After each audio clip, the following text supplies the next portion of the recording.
And I'm back. I can't believe it. I had a conversation with producer Chase right before we got started, and a friend of mine in the hallway talking about how it's been 8 days, 5 podcasts that I've been on here at Sticky Paw Studio here in Las Vegas. And all I did was answer the call to action.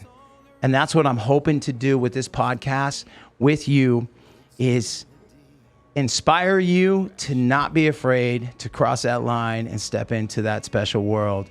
This is a place where each and every one of my guests has a unique, special story, unique in their own way, because we're all born into this ordinary world and we figure out why we're here, what we're supposed to do. And that call to action keeps coming at us until we actually answer it. And for me, I'm the lead singer of a band called Elvis Monroe with my best friend, Mr. Ben Carey. I get a chance to tour the country. I get to share my stories through music with our fans who call themselves the Elvis Monroe Mafia. And I know they're watching right now, and I want to say thank you for that. But along this journey, you will find like peaks and valleys, and it's how you navigate through that and how you find a way to make this world yours. And my guests today have done that. So I want to introduce you to them. But before that, I want to introduce myself. Behind the board, I got producer Chase. And he's my guy now. There he is. Say hi. Hey. So my name's Bryan Hopkins, and this is a Hero's Journey podcast. Today, my guests are my boy, Mr. J.P. Pierce from Dadcast, everybody. Say hi to everyone. Hello, everyone. Oh, man. To your left and straight on from me, Mr. Robert James. Say hi to everyone, buddy. Hello, everyone. I'm sorry, man. We're not going to do this one-word answer I thing. hope not. I'm going to talk all day long. I know. Mr. Radio Guy. And that's going to, really help me out a little bit, because I'm the one used to doing that so much. But first of all, before anything gets said and done here, man, I'm proud of what you're doing. Thank you. It's amazing to see and just everything you do, not only musically, but in the joining the podcast world and getting your into world. This. Yeah, Thank you. It's really cool to see. I'm proud of you, and I am honored to be on this show with you. I appreciate it. Thank you, brother. It's amazing, man. Yeah. So let's do this thing. Let's do it. Well, here's the thing. I'm really proud of you guys. You and Nick, you're missing your other half. If he was over here, he would just be quiet anyway. Yeah, he wouldn't be saying much. He would just sit there looking pretty and short. Yep. And he's getting in great shape and making us all look bad. But we miss Nick. Nick, if you're out there, buddy, and you're watching right now, we miss you. And so do the Dadcast fans. But I want to get into this. I want to talk about how JP went from, I'm from Oregon, just like you. Yep. How we went from there to right here, how you're sitting here at Sticky Paw Studios in Las Vegas. What's that journey? And that kid who's out there listening, thinking, I want to be a radio DJ, or I want a podcast, or I want whatever. The job for us is to help inspire and mentor someone that we might not be able to even see or meet. Yeah. And well, it all tell started, us about your journey. For me, it all started with, I grew up in Southern California. Okay. So my journey that you say started in Oregon started in Southern California, and just doing odds and end jobs. Always loved listening to the radio. In particular, KROQ in Los Angeles, K-Rock, the world famous K-Rock. And I'd imitate Kevin and Bean in the mornings. I'd listen to them going to work. And I said, I could do what these guys do. But nothing ever really came of it. Okay. And moved to Oregon from family and, started a life there. I'm there 2 weeks. I know nobody. I found a station, 96.9 KROG, and it's called K-Rogue, and it's actually in the Rogue Valley where I live now. So that's a little call to the name there. But I knew no one, listened to the radio, loved it, went to an event they called Rogue Night. It's karaoke and drinking and, at a bar. And I'm like, I know nobody. I can sing a little bit. I enjoy karaokeing. I certainly enjoy drinking. This is pre-fatherhood, mind you. And I went in, had a few drinks, and I met the DJ who was working there at the time. His name was Cosmo. Cosmo, if you're watching, love you, buddy. I got drunk, and my personality hasn't evolved much. I'm pretty much the same outgoing guy then, probably more so then than now. Yeah. God help everyone. And I said, I could do what you do. You guys hiring? Just being total confident, cocky guy. And he said, as a matter of fact, our night guy just quit. Gave me a card. He said, come in. So you had a card, though? I had a card. No, he gave me his card. Okay, I was like, wait a minute. Right. You had a card? Boom, I want to be a radio DJ. I thought that's impressive. Yeah, right? And foresight. He said, come in and audition. But before I could do that, I had to meet everyone. So anyway, I came in, went to the radio station. It was my birthday in the early 2000s. And he said, okay, we're hiring. We're going to give you an audition. I said, cool, when? He's like, right now. He took me up to the studio, put me in front of that mic, and said, I want you to talk here, here, here, and here. Hit that button, crank up that thing, go. Whoa. Right, that was throw him in the fire, man. Deep end of the pool, didn't know how to swim. Yeah. Did it. It was terrible. I've got a recording of it. But it was apparently good enough to land me the job. So I became the night DJ, so 7 to midnight on 96.9 KROG, and for about 6 months. And the ratings came in. Apparently I was pretty good at what I did, and they moved me to mornings. No, which is the slot. hot spot. Right, the morning show, and Cosmo and I became a team. And we were the Rude Awakening on 96.9 The Rogue, and we did real well for a few years. Did you come up with that name, Rude Awakening? We had an actual contest. Have listeners name the show. And that's what That's won. a great name. Right, it was. That's a great name. That's my alarm clock going off. Rude Awakening. You know what I'm saying? So I hear blah, blah, blah, blah, blah. You know, I've worked in radio. That's how I got into doing radio. And so to guys out there, kids out there, like you said, you follow your heart and you need that oomph. If you want to do something, do it. Try it. You're never going to know unless you dive head first in. And I had no training. I did not go to school for this. I just had a knack and apparently a voice. 20 years later, I went up the ladder. I became program director of other radio stations that shall not be named. And here we are. I'm a radio guy through and through. Where are you at right now? I own Pirate Radio. I'm one of the owners. Okay. Pyrate Radio, pirateradio.com. It's a streaming radio station, and it's actually aired on FM and the Turks and Caicos. Hey, Chase, can we throw that up, the pirateradio.com? That'd be amazing. Thank you. Producer Chase, yeah. Oh, I love it. So, and that's, if you like island music, classic rock, Jimmy Buffett, reggae. Elvis Monroe. Elvis Monroe. There, you're on there. Yeah, you are I love you. in rotation. I love that. Thank you. So I do that. I still do that to this day. And pandemic hit. And Nick's an old buddy of mine. We worked together in radio in his concert promoting days. And we were both having a pretty difficult time with life. Who wasn't during that time? Nick's case, he was having issues with his newborn baby in the NICU. And in my case, my lovely lady was battling breast cancer. My heart goes out to both of you guys. That was we just found out, and turns out she had to have a double mastectomy. And I'm no woman, but I can't even imagine what that must do to the psyche and the emotional stress and the stress for me to be the guy who got to be strong for the whole family. Mm-hmm. We needed an outlet.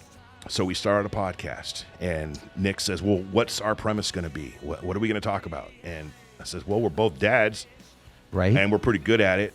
I can talk, I don't know about you, but I can talk for days and days and days about my kids to anyone who wants to listen to me. Right. And Dadcast was born. I remember watching a couple of the first episodes, and I thought, wow, this is on point and clever. And you were doing it from your studio and his studio and talking to each other.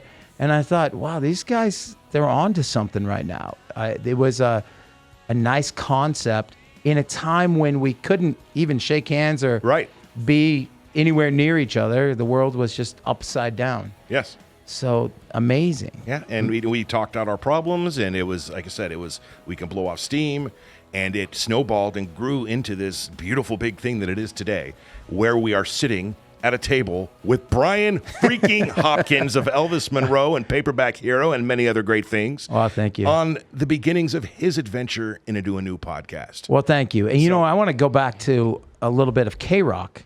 Okay. Because when I moved from Oregon to LA, K-Rock I was in a band called Asa Cruz, and I learned a lot from from an artist by the name of Daniel Bautista, and he was a great writer. And we had the chance to work with Rick Perisher, who did Pearl Jam's 10, Alice in Chains, Blind Melon, the single soundtrack, a lot of really cool things. And I wasn't writing songs, though. So I saw a contest that was going on. It was like maybe 3 months out, and it was a Battle of the Bands K-Rock was putting on. Okay. And I found myself itching I wanted to do it. We had just played our last show at the Rose Bowl as Asa Cruz. And Daniel said, hey, I'm done. And I had to pick up a guitar and start writing songs. And so I wrote songs, teamed up with a guy named Chris Latham, who's in Beasto Blanco now, a big rock band, with Chuck Garrick from Alice Cooper. Mm-hmm. And but we ended up writing some songs and won that K-Rock contest. Boom. But I had to like put it out there. I had to sit down, really just go for it. And I teamed up with Dan Fine and Glenn Sobel from Alice Cooper from the Hollywood Vampires? Yes, sir. With Johnny Depp. So that was my first drummer, was Glenn Sobel, and he recorded with me and whatnot. So I have a tie-in with K-Rock. I won a couple of their contests, and then it just kind of grew. It went from there to winning Star 987. I was on with Frosty, Heidi, and Frank, the talk show. They're a great show, national show, whatnot. I'm hoping to do that again. If you're listening out there, I want to do your show again. Come on, K-Rock. Yeah, but no, it was a great time. So, dude, Rodney on the Rock, Jed the Fish. Oh, Rodney on the Rock's a stud. Are you kidding me? Yeah. So K-Rock, Kevin and Bean, I did shows for them. I put on concerts because of that. I had a tie-in. All of a sudden, I'm getting calls to do big shows and play, at the racetrack, the horse races, and when K-Rock put on these big concerts, Alien Ant Farms one weekend, Paperback Heroes the next weekend. It was some really cool stuff. By the way, didn't you guys have Alien Ant Farm on? No, someone from Alien Ant Farm on Dadcast, or is that coming? We had Ty Zamora. Yeah, was he Alien Ant Farm? I'm going to sound like a jerk here. No, but you guys have had he was a different, so many musical guests on. Yes. It's hard to keep track, man. And I'm sorry. Same, because you guys give me a lot of assignments, because I'm going to get to the day that I get a call from you guys, and you're calling me saying, hey, we need to find an agent. We need to get a manager. This stuff is getting out of control. Who was the comedian that was the big game changer? Oh, man. Of course, you're putting me on the spot. Yeah, come on now. Big comedian. He's Comedy Central. He's the Middle Eastern John Stewart. Are you kidding me? I can't. You know what? I'm going to look it up. I don't even care. Yeah. So, well, anyway. It was him. Yeah, it was that guy. We had him on. Right. It was huge. It was just out of control. He's a brand new author, and he wants to be on Dadcast. Are you kidding me? Yeah, he reached out to you guys, but they would only deal with having an agent and all these things that were going on. So you guys give me a call and asked if would you play the role? Yeah. Would you be the guy to answer these calls? Because you know that world, Bryan, you come from that world. And I said, I do, but if they're asking for an agent to deal with, then you guys need an agent. Yeah. And that's when I called up Teddy. Yeah. But I said no at first. I'm like, you guys need somebody better than me. Right. And 20 minutes later, you guys had an agent. 20 minutes later, you had an agent, and then we were all a team, and we find ourselves just landing just Joe Nichols, Brett Young. Yes. So you know what? Can you pull Tom that up? Arnold. I mean, we've had... Yeah, we had Stormy Warren from... Sirius XM's The Highway. Yeah, exactly. He's one of the top radio DJs in the world, especially on that genre, which Elvis Monroe will be played on one day if I have my way. Yeah, me It's going to happen. It's going to happen. You're going to manifest love, that. The love he gave us on the podcast was really good. There it is. So... it was a really good time. I mean, look at that. You got Brett Young, who is a stud and a good friend of ours. He actually is the reason why he was on that podcast is one of our singles. One Day Sunday. One Day Sunday is going to be one of the singles off our new record. So that was a good time. That was a good time. That was our first, the comedian, and I'm still drawing a blank, It's okay. and it's killing me Nick that I is going to can't be come up with that. so upset with us right now. Nah, he'd be fine. I could look at. I even looked at. I want to say, Bassem Youssef. There you go. Bassem Youssef. Thank Yes. you. He was our first major player. Yeah. Like big time guest. It was a game changer. Yeah. And I remember when you guys It got allowed us to, tell the world, we're not just having my neighbor Robbie on. Exactly. I'm kidding. Yeah. Man. Okay. Thank you. No, but it's one of those things where we went and you twittered. You guys get tweeted by people wanting to be on the show too. Yeah, And when I get you a guest, those guests have guests because you guys do such a great job. oh, thank you. And the concept of talking about your kids. Yeah, that's one of your good friends. He nailed it, nail on head, Mr. Randy Couture. Yeah. We had him on, thanks to you. And he said he's turned down many of these type of shows, but ours came along. And yeah, granted, we got the friend influence, the bro hookup, probably. But he was so forthcoming and honest and outright when he said, you want me to come on the show and talk about my kids? Right. Of course. And that's what's kind of resonated, I think, with almost every single guest that we have on there. Whether it's an A-list celebrity or an athlete or, a musician, they are coming on knowing we're not going to talk about my next movie or my last championship or the new single we're putting out. I get to talk about my kids. Right. And of course we do end up talking about, the other things, course. but they're like, I'm in, sign me up. Let's go. And what's great, it started the look of your podcast started in the pandemic world. Yep. Right. So it was Zoom, everything. Yep. And it made it that much easier to get guests for you guys. It and still does. It's a great concept. Yeah. They could be sitting on the set, backstage, and it's great when you guys ask me to be a guest host on there. It's a lot of fun for me to sit back and chat. And most of the time it's guys that are people that I know. But the one thing that happened yesterday, which is really cool. Oh. I said, I had someone that I wanted to be a guest on this show, and she's just a superstar. Do you even know about this? Yes, our first single mom. Yes. Appearing on Dadcast. My mom was really happy to see that post. She said there are single moms out there that are doing dad parts and mom. Of course. And so it was perfect. And she's military. This girl works hard. Her name is Chelsea Cruz, and she's going to be your first female on Dadcast. Yeah, and I'd like to be clear. I want to point it out that we are not. This isn't all just you have to be a dad to be on the show. It's the dads and Dadcast are myself and Nick, and of course there is that theme that we talk about being dads, but it is not. Anyone and everyone is welcome on Dadcast to talk about. And you might be a dad to a fur baby. I don't know. Right. That works too, man. But we're really, really stoked. I'm really looking forward to having that because, without moms, there ain't going to be no dads. No, my mom said that today too. I'm on the phone and she called me about that. She said, I'm really proud of those guys for doing that because without us moms, there are no dads. Exactly. So it was really cool. And I'm looking forward to the new adventure that you guys are having. And now we're moving into the world of landing actors. And I want to get some actresses help get on the podcast. And so what sticks out to you? Like you already pointed out Randy Couture. Is there a moment that you were doing one of the podcasts one day that just went, oh, this was great? Like Jordan Farmar. Really? On location here in Las Vegas about a year and a half ago at Ben's garage studio, which you spend plenty of time my there. recording studio. We did a dual episode that day. We had Mr. Bryan Lindsay on. Yeah. I'm not going to say his nickname because I know that's annoying. But we had Bryan Lindsay on and then Jordan Farmar on the same day. Now, I grew up in L.A. I'm a huge Laker fan. I literally grew up in my 20s watching him play with Kobe Bryant, win championships. And here he is sitting right in front of me, and we're talking about his kids in Vegas.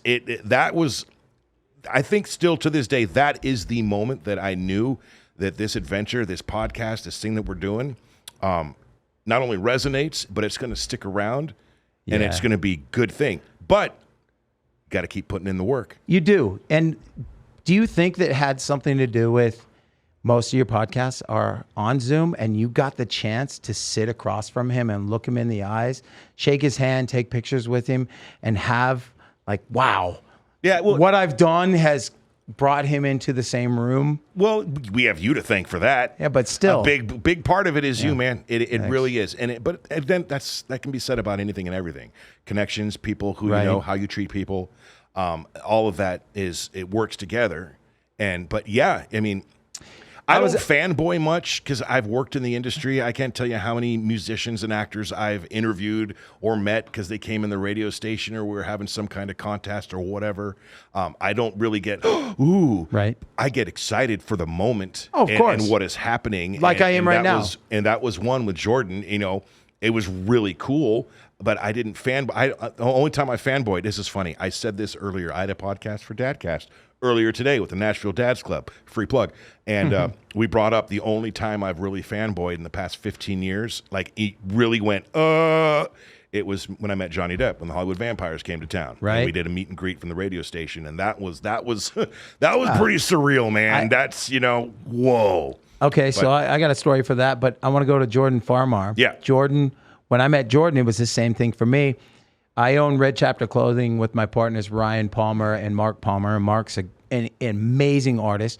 And we had Jordan and then upside down, Farmar on his shoulders. It's shoulder to shoulder. Mm-hmm. So here's this guy who was playing for the Lakers, going and getting our tattoo, which Mark designed for him on his shoulders. So that was my connection with him when I met him. Right. And because of that, and what I do, all of a sudden our worlds collided and we're friends. And he's Ben's neighbor, and that helps too. And I get to play with his kids, and we do one of those escape rooms together one night. Had a blast, but still just a great guy. And he was the first time I ever had he was in a Tesla that drove itself like your old car. And also speaking of firsts. And as far as I know, he's telling the truth. I don't see why any reason he would lie about it. But Dadcast podcast was the very first, and still to this day, the only podcast Jordan Farmar has been on. That's amazing. I think Jordan needs to be number 2. Yes, sir. You know where I'm heading, I'm gonna have to get him in here and do that with me. Yeah, for sure. And the Johnny Depp story, I met Johnny Depp as well. Back when I was an actor, I had auditioned for 21 Jump Street 3. And it looked like I got the part, the lead in one of these episodes. I mean, the lead in the actual show. And Johnny Depp shows up to my work, and he's asking for me. And I was waiting tables. Oh, I know where this is going. Yeah, okay. And so he pulled me into another room, and it was a little side room, and all the girls are watching through the soup, the little area, looking through with their eyes, watching the conversation. And my brother just walks up and just starts listening. He thought, this is cool. And he was giving me tips on how to work with the owner of the show and what to expect. And he said, I'd heard about you and I hope it goes well. And it never got picked up, but I thought, wow, Johnny Depp actually came in to help pass on the baton. Yeah. And say, here's what I've learned working with Stephen J. Cannell. He's great. You're going to have a blast. And here it is. It didn't get picked up. We never shot it because it needed 7 episodes to be, launched or whatever it was for the third one. And they didn't like the 7 or however many, and it didn't get made. But it was really cool to have him come up to me and give me that. And 20 years later, he's still the cool guy. Dude, he's a rock star. He asked permission to kiss my lady. No way. Well, actually, she asked me permission, and then he looked, hey, man, he's going to be cool if I... I said, yeah, man, I'm taking her home. But, so what do you think? You won by that. I got it. Yes, I did. For months. She gets mad at me. Hey, remember Johnny Depp? You did arrange that. Yeah. Oh, man. So have you done any acting? Oh, I'm sorry. The lead in the podcast is happening to me. I'm starting to ask questions. You can do that all day long. Have you done acting recently? Anything? Nothing yet, but I have something in the works. Okay. I have a good friend of mine, Scott Hartman, I grew up with in Oregon, and he went to Southern Oregon. He's an all-American hammer thrower, but when he moved to Hollywood, I remember sitting by a pool one day, and he said to me, I know my calling, but I have to actually move towards it and try and figure out how to get there. Right. And all of a sudden, he's the teacher at the New York Film Academy in Hollywood, and he's in the master's program, so he teaches filmmaking. So he and I are working on a project right now. So I'm putting it out there and making sure that, you know, I'm keeping you, Scott, accountable, because we're about 70 pages in, and I get to star in this. And the song Songbird Road is the song that I actually wrote for. Oh, look the forward to script. that. The reason I asked is I know a guy sitting right next to me who has persevered and made movie after movie after movie off of his own budget, doing what he loves. Like we spoke about at the beginning. You know, this is what he wants to do. And I want to introduce Robert James. Yes. Is there a part for Bryan Hopkins in any upcoming movie when he's an organ? Well, even if it's a quick cameo. Absolutely. Thanks, bud. So tell me, you know, what have you worked on? What have you done? Okay, so we have to go back to 2017. Okay. I had just finished the script for One Step Ahead, and I wanted to do a film that was kind of like those old film noirs, Humphrey Bogart, fedoras, that sort of thing, you know? Wow, that's diving in head first. You know, you're talking about wardrobe and the cars and the houses and the things that you're going to have to use. But go ahead. Exactly. A period film is not going to be cheap or easy. No. Yeah.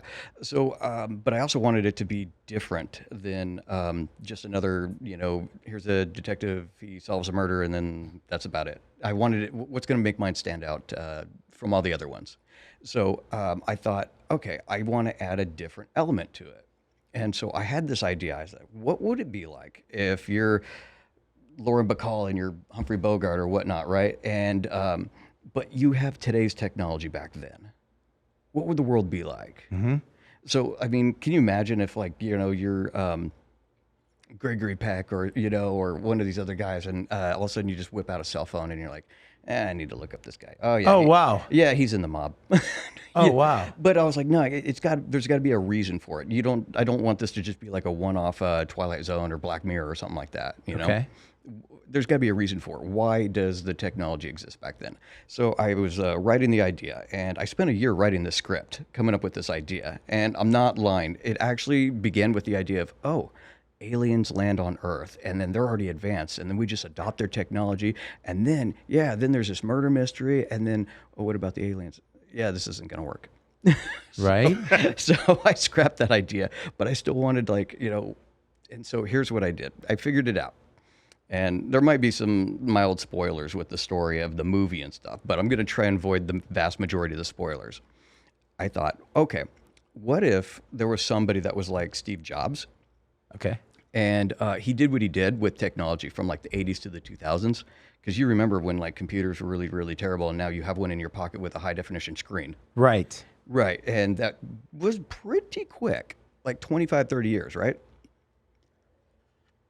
What if that happened right after World War II? Right after, you know, and once we had, you know, the war had ended, then all of a sudden the big booming economy and stuff, and, you know, it was all a car in every garage, and, you know, a family, you know, and single income, and, you know, all that stuff. What if technology started? There was a guy, and he started doing that from the 40s to the 60s instead of the 80s to the 2000s. They had that big technological boom. Okay. And so I have a 5-minute montage in the beginning of the movie. Starts at the end of World War II, and then it stops at 67.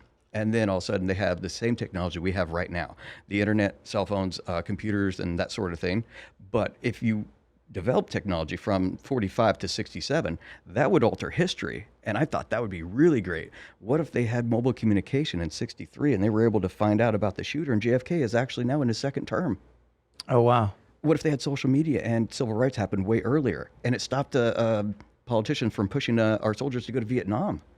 Okay. So you got all these different things going on. So this is in your movie? Yes. This is the first 5 minutes, and it's a montage, and it catches you up, and it like slowly guides you, and then the audience goes, oh, okay, we're entering into an alternate timeline. Okay. And then once the... Very comic book in a way, too, you know, like the whole Marvel, you know, and what DC is doing, meaning different timelines. World building. Exactly. Yeah, there you go. Exactly. Okay. Yeah, exactly. And I'm like, this is what's going to be different than just a normal, you know, film noir from the 40s or 50s. And so at the end of the montage, it's 1967, and you've seen how everything's different. JFK's in his second term and stuff. Maybe there's some people that are really distrusting of the technology. They don't like it because it was also during the McCarthy era, where there was blacklists in Hollywood for writers thinking that they might be influential toward communist ideologies and things like that. Right. So then you also have to worry about there was a big anti-war and stuff like that. What if that accentuated because of technology, social media? So Dude, then this guy's smart. Sorry. I did a lot of studying. Yeah, wow. But it actually wasn't really that hard considering how much our societies and history evolved through the 60s. I mean, you're talking about all these things, and then you're like, oh, well, it was basically just bullet points. And I'm like, okay, well, this would have changed. This would have changed. And so it was really actually easy for me to just introduce technology in that era and then build a world based off of all these events. And then I was like, okay, boom. Now we're in 67. Half the people don't like this technology. They're scared of it. Okay. JP plays a character. I'm one of you're those in guys. I'm the drunk guy at the bar. That's literally what I'm credited as. Oh, wow. Okay, so he plays one of the characters. Like, I'll set up the scene, right? People don't like the technology, and then other people are like, no, it's cool, man. This is great. Look at this. I can find when Audrey Hepburn's next movie is. This is great. And they're scrolling through their phone, and maybe someone like JP goes, can you just not use that around me? You don't even know how that works. Okay, that's full of like things that you can't even comprehend, and you put it up to your head. How do you know that's not going to melt your brain? right. How do you know the government's not listening in? So they is are. this movie? It's out, so it can be seen. Where can we see this movie now? I'll get to that. Just one more thing. Oh, sure, please. Sorry. It's my turn. No, so the movie ends with 1967, and the audience is like, oh, okay, so this is a totally different world. And then it goes into my character. I'm a PI, and a widow hires him to investigate the murder of her husband. And it's an unsolved case, and it's a cold case, and he takes it because he needs the money. But he, asks her, like, I don't know if I'm going to do this. I want you to have realistic expectations. And she's like, okay, hopefully you can do it. And then You better be careful, man. They're not going to even have to need to watch the movie. Just saying. I don't know. Anyway, so he works the case, and it turns out to be much bigger than he thought. Okay. So it's a murder mystery inside of a unique world that I built. And it's called. Hey Chase, can we pull up that poster again? I saw you throw that up there. Yes, the movie's called One Step Ahead. Just a second. Yeah, no worries. And has it won any awards? Okay. Well, Or is that the hit and miss? Well, it's going to coincide with what you guys said because I finished the movie in late summer of 2019, and we all know what happened 6 months later. Right. All the film festivals got shut down, and so it really took all the wind out of my sails for promotions and stuff like that. Okay. So now here we are 2 years later. Film festivals don't take movies that are 2 years old. No way. Yes, especially if they're already available on streaming services, which is on Tubi TV, Amazon, Plex, Zumo, IMDb Pro, and several other streaming services where you can watch my movie. Dude, congratulations. And you live in Oregon, Yes. right? And what do you do outside of this? Outside of my filmmaking, Yeah. I work at the post office in the maintenance department. So, Very cool. And so that's what I'm getting at with this podcast is that you took an idea from right here, right? Yeah. And you used this right here and you made it happen. You found a way to take it and you put it in action and we can watch it. We can, when this is over, go find your movie Yep. and watch it because you did it. And that's what this is all about. It's to help try and inspire those who are sitting in the same position going, I have a great idea. Mm-hmm.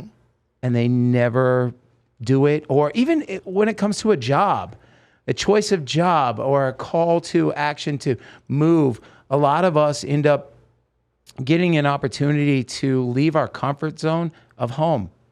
You left California, went to Oregon, and look what you've done in the last couple of years. You just made a film.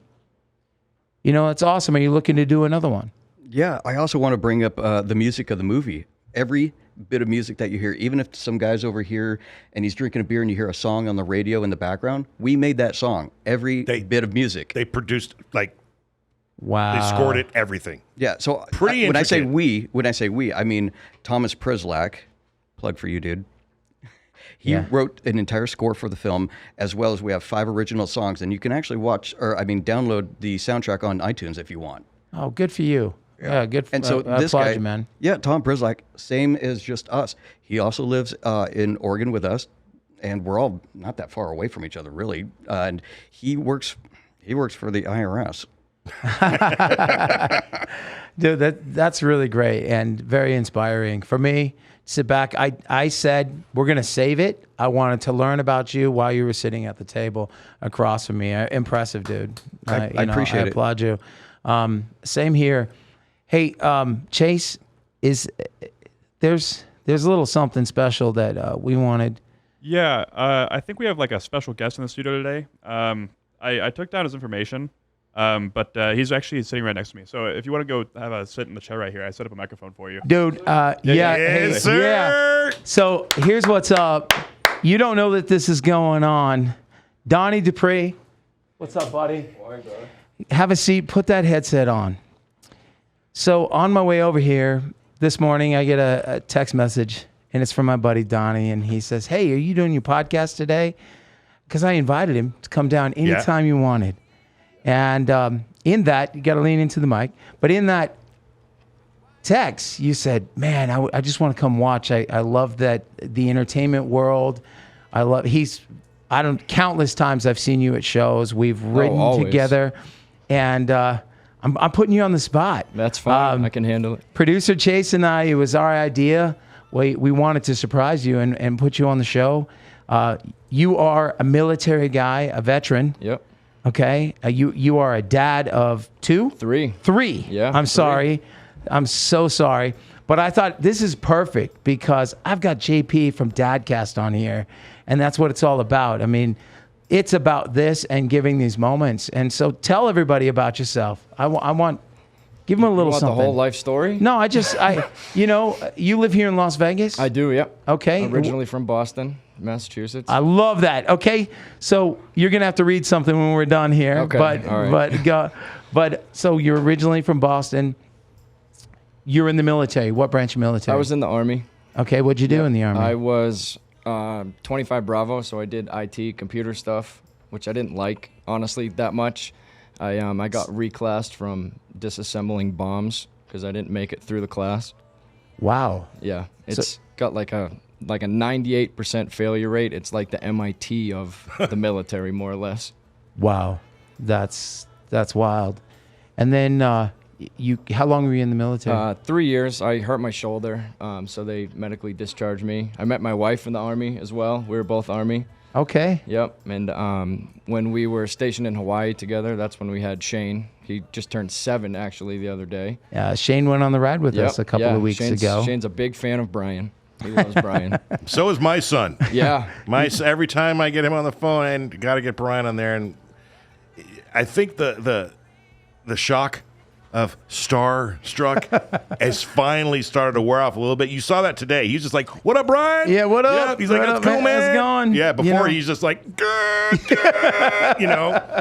But I get it. That's awesome. Dude, I just wanted you to be a part of this. Well, thank you. And this guy great. here, he has one of the biggest podcasts. It's in the top 1%. Top 1.5%. 1.5% podcast. And if Nick was here, he'd say, "We are number one." Oh, yeah. He would have said we were number 1 2 years ago. You need that mindset Right. to succeed. Yes, well, yeah, man. That guy manifests Absolutely. everything to happen. He hustles. Man, that guy outworks all of us. Yeah, he does. He's a hard worker. He does. And I love the way you come in and just run the show. I sit back when I'm a host. I just get to sit back and I drop a couple questions in there when I'm the guest host with you. But right now, I'm kind of running the show. Yeah, but no, there's no kind of about it. I'm sitting here like, I can't, holding back. It's weird being on this side. Isn't it? Well, not really weird. Just again, radio. I'm always leading, and the podcast, I generally lead. Right. And in the opportunity we get to do podcasts, I'm sitting on this side waiting, and then I had about 85 questions pop up literally in the past hour so far. Is there any for this guy? Well, there's the one major one I like to ask on Dadcast all the time, and it's what I feel like the most important question I ask every guest I have on, and that is, if you, good sir, could impart one bit of advice on any new father or expecting to be father out there, what would that be? Don't be scared. It's the easiest thing in the world. Okay, I can't agree with you there. Oh, easy. In fact, it's the Easy. hardest damn thing I've ever done in my life, but I love it. It's the easiest, man. The first one was scary at first. Didn't know what to expect, what it was going to be like. Yeah. You have all those fears and emotions in your head prior to the arrival, but once it's there, you don't have a choice. Yep, right? exactly. You have to do it. So just dive in. Well, and- the good and dads do do it. have that mindset. Very true. Yes, sir. Well, Agreed. how awesome are you to where it is easy, right? Well, it's the easiest thing for me in the world. I wanted 7 kids when I met my wife. She wanted 0. Well, I am going to drop this little bit of goodness. All right. You say it's easy. I'm willing to bet it would be a whole heck of a lot harder if the lady wasn't Oh, involved. absolutely. So it takes 2 to Absolutely. tango, man, and you need to both be dancing. 100%. She's the one home 90% of the time with Yeah. the kids. I'm an entrepreneur, so I do my own business stuff, and she's the one at home with them all the time. Brings them to school, picks them up, takes them home, makes lunches. She does all that. That's why it's easy. Yeah. I do my She's part. doing all the work, Right on. man. I do my part. Yeah. No, You've seen- you're a really good dad. Thanks, you man. really are. I follow you on social media. Yep. We've been friends. We've been riding back. It's been a while now. Yeah, it's been a while. Three years, I think. Yeah, and like I said, I'm grateful to you. Thanks for coming to shows. you. Thanks I'm grateful for supporting. you. Thank you. Is there any course. question for me that you would have?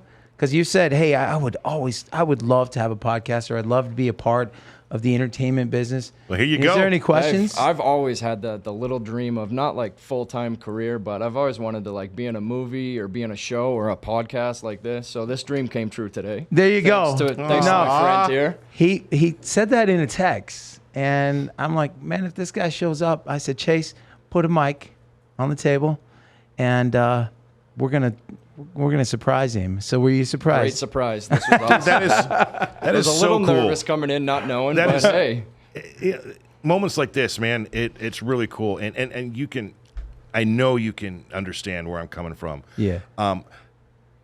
I've had so many, big time musical guests interviewed and come in and have met them that shine sometimes wears off, and you don't even realize it until, an example, you come in and you say that this right here is like, it says wow to me. It's humbling. It brings me Yeah. back down to like, oh yeah, that thing. I got the. Yeah. Look at. Yeah, I see it, Just dude. thinking about that right now, Yeah. and it's like I still do 100% appreciate it, and it's thanks to you coming in here and Yeah. saying that brings that back for me, and that you need a kick in the ass and a reminder of that You time. do, And absolutely. so, man, thank you. thank Yeah, you. thank you. You know what? I got here. I did this a little bit here. This I right spied here. that Did you earlier. see that? Yep. So a buddy of mine is Chuck Capello. Capello Heavy Transport in Boston. Shout out, Chuck. I love you, dude. I love you, brother. I miss you. Chuck is our partner he bought us a bus and Oh, nice. And the coolest thing about Chuck, other than they call him Hollywood, no joke, is his accent. So I always thought the Boston accent was killer. So he gives me this sign, right? Okay. So I can speak Boston. See, I want you to. This is your moment. You get right. to read this. I got to shine. Yeah, Let's here bring we that go. Back. It's been a Yeah. few years. Lean into the mic. This is what made my wife fall in love with me, by the way, with There- my accent. Yeah, and then why'd you lose it then, bro? I've been away. Just like I had a Hawaiian accent for a little while too in Hawaii. It still comes out now and then. Yeah? The Boston maybe a little more when I'm mad. Just, I'm the same way. I was born in Mississippi. If I'm mad, it slips. yeah, always, man. Yeah. Always. It's The Southern comes out. Wait a minute. You said Mississippi. He sure There's did. I caught that. Mississippi. That's how you say that, right? Mississippi. Not if you're from there. Really? You're in Mississippi. He's also been drinking since 10 a.m. So Damn. Okay. Okay, not really. All right. Yeah. Kind of. Yeah. So okay, Donnie. Here we go. all right. So I parked my car in Harvard Yard and we take it to the North End for supper. I had some chowder and a beer. After that, we go get these wicked big ice cream cones with Jimmy's. What's a Jimmy, by the It's way? a sprinkle. For Okay, those of you who thanks. don't know, like the toppings on your ice cream cone. I've been wanting to know. Okay. I knew that was coming when I saw that.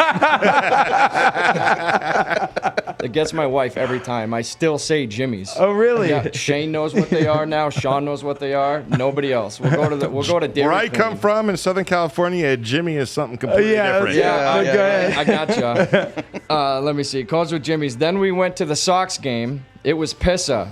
When I finally get back to the car, I found out some cop gave me a freaking parking ticket. But anyways, I love Boston. Thank you, man. Felt like I was watching Goodwill Hunting for I know, a second. huh? I was just about to say that. That's awesome. Classic movie. That's wicked. Wicked. Wicked piss Wicked Yeah. Pissa. How do you like them apples? Yeah. You know, too, here's what's great about this particular podcast is we're actually co-branding it. Can you throw up the Dadcast? Thank you so much, You can Chase. check it out at dadcast.co. And if you're so inclined, go to our merch store and you can pick up one of these amazing, awesome tees. And this is it's not a dad bod, it's a father figure t-shirt. I love By the that. way, Father's Day is coming up if this episode gets dropped in time. Just saying. And if not, it's still a great t-shirt. You should get it whenever. And it will. We're looking to do that. Oh, look at that. Producer Chase is knocking it out of the park. Yeah, the pie. So, dadcast.co. Okay. What's great about this one is we're going to release it through a Hero's Journey podcast. By the way, what do you think of my logo? Are we getting completely real and honest, or should I fake it for the episode? No, because dude, it's getting mad love. I have questions. Go ahead. Here's my thing. First of all, I like it. Okay. I don't love it. Okay. The eyes. Well, it's just I don't know. We spoke about this offer. You But I actually changed it. I know you, but you Yeah. actually sent me these, and when this was going on, It's and my didn't favorite I immediately- artist. right? And Yeah. don't get me wrong, the art great. That picture freaking badass. Amazing. No one's arguing that, but I must analyze everything, especially Please, I when love it comes it. to We work podcasts. together. And the only thing, and I could be completely wrong, it has happened. It doesn't seem inviting. If I'm a random person, especially female, unless I'm a goth chick, then I'm all over it. But if I'm scrolling through, all these thousands of podcasts that are available, and that comes up, I don't know. Hero's Journey, I don't know. It's contradicting, but I love. But here's the thing. I love it. I am Bryan Hopkins from Elvis Monroe, Yes, and sir. it can't be more real Yep. than that. And Exactly. that's the thing. I do not care about appeal to this, appeal that. What I do is I write songs Yep. from here. So I do what I do and hope that I find people who relate. Look who's Right. sitting right next to me. Yes, sir. This guy right here, we didn't know each other. Nope. And it was music that brought us together. Yep. So it's that kind of thing. So I was like, I know what I want. I know what I want to do. And I'm a big fan of that guy right Yeah, there. dude, Rob it's Bourbon really cool. is one of my favorite artists. And so when he drew me, I went, I need eyes. Yep. So he drew eyes. He doesn't normally do that. So he stepped out of his comfort zone. Right. And this right here, for me, this is where I connect with people. I connect right here. And I'm as open and as naked as I possibly can be. Seriously, with, Is that with the people. significance of the X's over the I's? The X's of the eyes are the edge. And that's his Okay. artwork. All right. That's his artwork. Yeah, you know yeah. what I'm saying? Uh-huh. It's the edge. And I walk around, look at me. I'm on a podcast and I'm always me. You know what I'm saying? I'm always going to be me when I walk into a radio station. I'm always going to be me. And I'm 6'3", and I'm intimidating. But then all of a sudden, I'm the guy hugging you and giving you Yeah. this, my whole heart. You walk away, you are as equal as the guy next to you until you prove otherwise. And the kind great of thing. thing is, to Absolutely. anyone who may not know this man personally, he's. Can we cuss on this? Oh, yeah. He ain't bullshitting at all.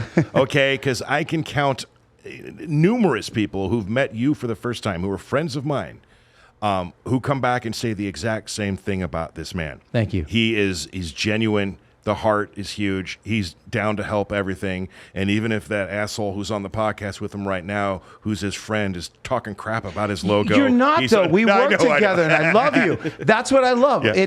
We work together, and that's the part. I do the same thing with you guys. Yep. You guys do stuff, and I throw out. And when you defend it, then I believe it. Yeah. I'm like, I just defended it Oh, you because that's defended me. the bejesus out of that. But that's the point. It's when you sit here and go, this is why I do whatever I Right. do, and I'm like, okay, guys, I'm in. Then I'm all in because you believe it. That's who you are. We move forward, and that's why you're kicking ass. I appreciate it. That's why you guys. When I grow up, I'm gonna be you guys. So what I was getting to my point. Yeah. Was that this particular episode is going to be on Dadcast, Yes, it and is. it's going to be on ours. Yes. So it's this cross branding, and we're going to do a lot of this. Anytime that you're in town, you come join me, I'm and in. you're going to co-host with me, and we're going to have a good time because that's what this is. We're giving these opportunities today. I hope you got a smile. You're riding out on your this was motorcycle, great. yeah, and This was you. awesome. That's inspiring as heck, dude. Like, for real. I can't wait to see your movie. It's a great concept. I know it's a nerve-wracking thing to be sitting in front of a microphone and being put on the spot. But that's why it took a while to get to you, because I wanted you to just ease into what we're doing here. But you did a great job. I felt like I talked too fast. No, hey, listen, you did a great job. You should have seen my first podcast. I was so nervous. And today, Yeah. because I'm with my friend here, it was that much easier. And I know that if I went silent, he would just start talking with that really cool radio voice. You know what I'm saying? But this part in my podcast of A Hero's Journey, Oh. we're going to call my mom. Shut up. And Okay. My mom and dad are having their 53rd anniversary. 53 anniversaries. Okay. I don't even have 53 years on me yet. Okay. And what's really cool about this is my mom and dad, they got together when they're 13. What? Yep. Wow. 13 years old. And they had me at 16. Mm-hmm. So, And I won't don't tell the do story. the math. I won't. Yeah. No, but I'm not going to tell the story. You What's know, the when story? I hung out with your parents and they told me the story of. Oh, you can tell it.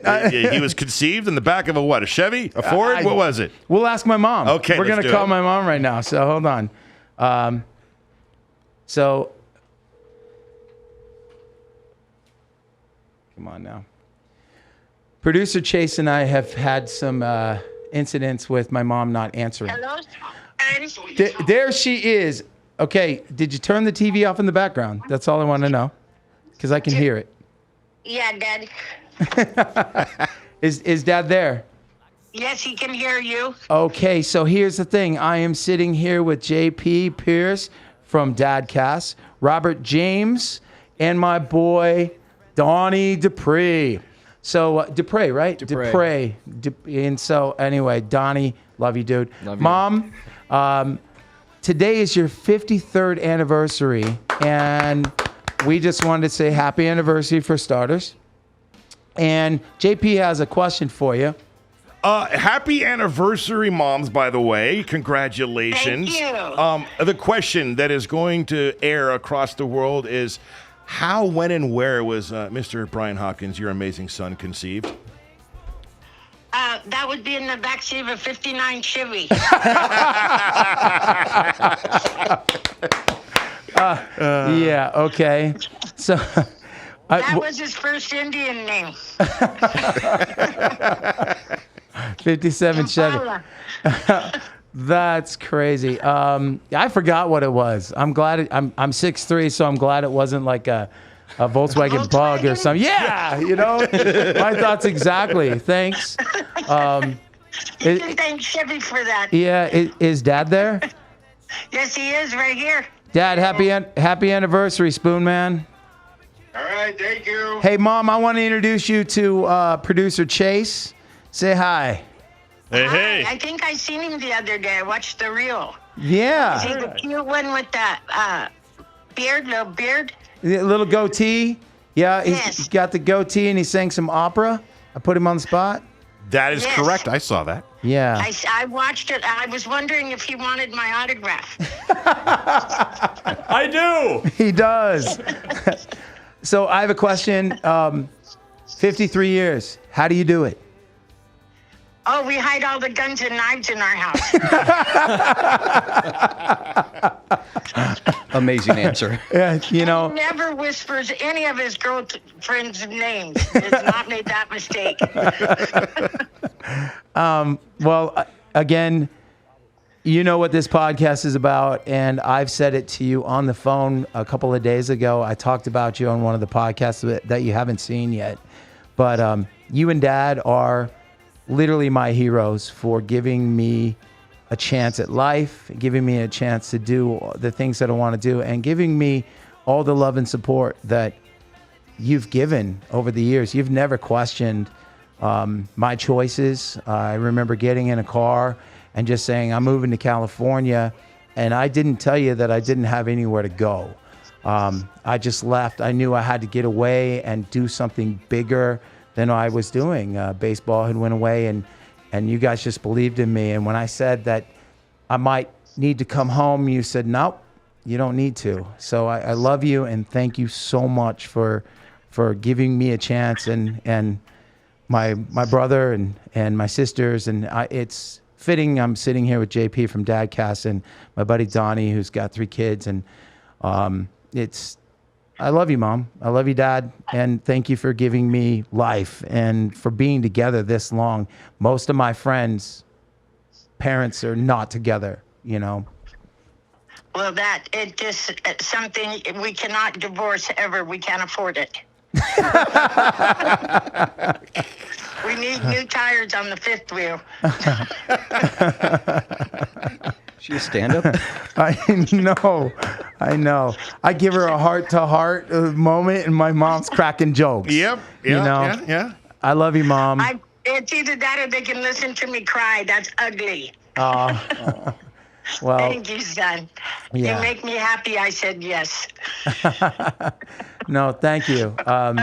Well, happy anniversary. We're gonna get going here, but I love you, and thanks for answering today, because you didn't answer yesterday. All right. Oh, my pleasure. I hope it was everybody else's too. All right, Mom. Bye. I love you. All right. Bye. Bye, guys. Bye. Happy anniversary. Thank you. That was awesome. Thank you, guys. Only takes a moment to make a moment, man. And if that right there doesn't count, I don't know what does, man. Amazing. Do they still have that truck? That's what needs the tires on, man. Exactly. No, it's my parents were very supportive of everything that I've done. We grew up not having a lot.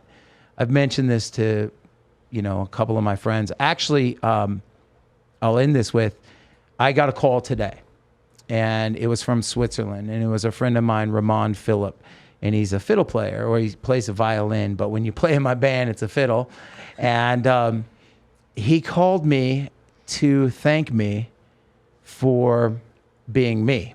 And I went, wait a minute, what's going on? And he's sitting in his hotel room, and he's in a robe, and he's like, I just had to reach out to you and say thank you, because you allowed me to be me. And we're talking, he's a good-looking black guy with dreads. He plays violin. He has a smile on his face all the time. And he said, you take pride in being Native American Indian. When I met your family, they took me in, and I felt love, and they made me feel like it's okay to be me. And there was no division, no lines of any kind. It was all love and hugs. And I want to thank you for that. And I want to thank you for giving me a chance. We groomed him in our band. He was on the bus with us. I found him in the back, like 5 shows in, still practicing, and he was asleep back there. Tell him, dude, you've been doing enough. You've been practicing enough. Go to bed. And he just said, I want to be better every day. And he said, I got that, and I learned that from you guys. I mean, he was getting the lessons from us where, hey, when we say that lobby time is at this time, it's not 5 minutes after that time. Otherwise, the bus is leaving. Right. We're on a schedule. So he was learning all these things. And then one day he said, hey, I got a job, and I'm playing for this lady. Her name is Stephanie.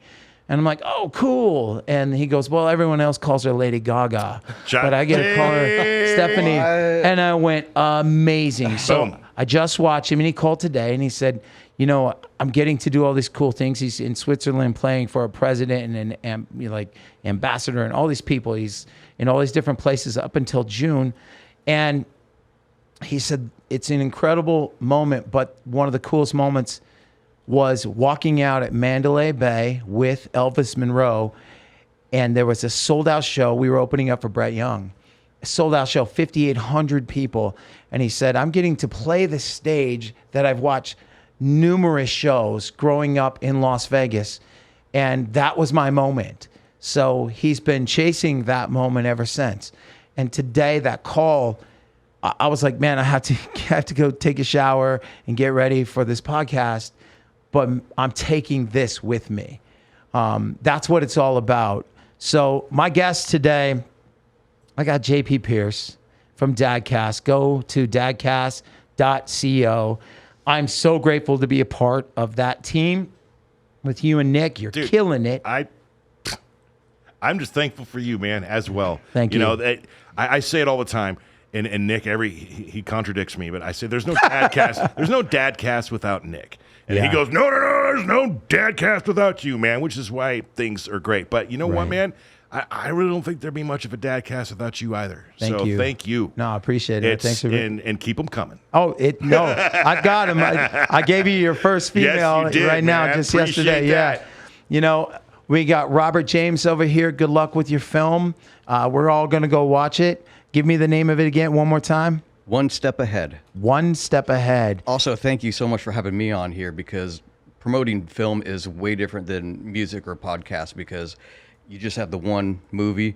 I can't go tour and do stages and, you know, bars or nothing like that. I can't just, you know, keep, you know, it's very, very different marketing. So this is a big help. So thank you so much. I really appreciate being here. Oh, you're very welcome. I'm honored to have you here.